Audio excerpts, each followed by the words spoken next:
প্রিয় ছাত্রছাত্রীরা, আজকের এই ভিডিওটা কল্যাণী ইউনিভার্সিটি সেমিস্টার 1 তোমাদের জন্য। তোমরা অনেকেই বারবার কমেন্ট করছিলে, তো তোমাদের জন্য আমি ভিডিও নিয়ে চলে এসেছি। এবার তোমাদের দায়িত্ব হচ্ছে ভিডিওটা প্লিজ তোমার বন্ধুদের কাছে শেয়ার করে দাও। একই সঙ্গে যদি তোমরা চ্যানেলে নতুন থাকো, চ্যানেলটাকে সাবস্ক্রাইব করে আমাদের পাশে থাকো, আমাদের এই জিওগ্রাফি উইথ প্রণব যে ফ্যামিলি সাপোর্ট করো। আর তাহলে দেখে নাও, আমি 10 নম্বরের এবং 5 নম্বরের যে সমস্ত ইম্পর্টেন্ট প্রশ্নগুলো রয়েছে সেগুলো তোমাদেরকে দিচ্ছি। আশা করছি ভিডিও দেখে তোমাদের অনেক কিছু সুবিধা হবে এবং এই সব প্রশ্নগুলো তোমরা ভালো করে প্র্যাকটিস করো। যারা চাইছো আমার কাছে পড়াশোনা করতে, আমার কাছে ক্লাস করতে, তারা সেমিস্টার 2 থেকে অবশ্যই যোগাযোগ করবে। আমি হোয়াটসঅ্যাপ নাম্বার স্ক্রিনে দিয়ে রাখলাম এবং অ্যাপের লিঙ্কও দিয়ে রাখলাম।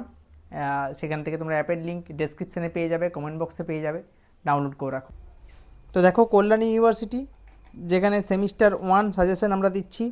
10 নম্বরের প্রশ্ন, briefly discuss the internal structure of the with reference to seismological evidence. Briefly discuss landscape development model by Davis. Briefly discuss landscape development model by Penck. Briefly discuss the theory of isostasy by Pratt. Discuss the major erosional landform from by fluvial process with suitable diagram হবে এটা, ঠিক আছে? ডায়াগ্রামটা আমার লেখা হয়নি। পরের প্রশ্ন, briefly discuss evidence and criticism of continental drift theory, এটা 5 নম্বরের জন্যও পড়ে রাখবে।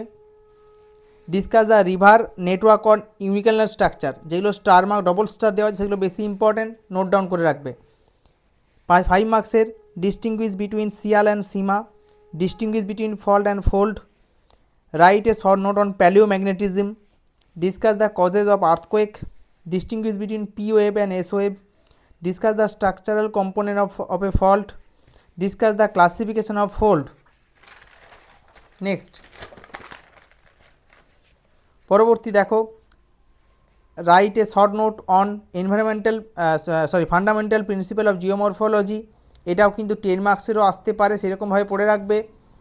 distinguish between dike and seal, analyze the Woods model of slope development, distinguish between chemical and mechanical weathering, discuss the different landform produced due to mechanical weathering, discuss the erosional landform by glacial process, discuss the erosional landform produced due to coastal landform, distinguish between weathering and mass wasting।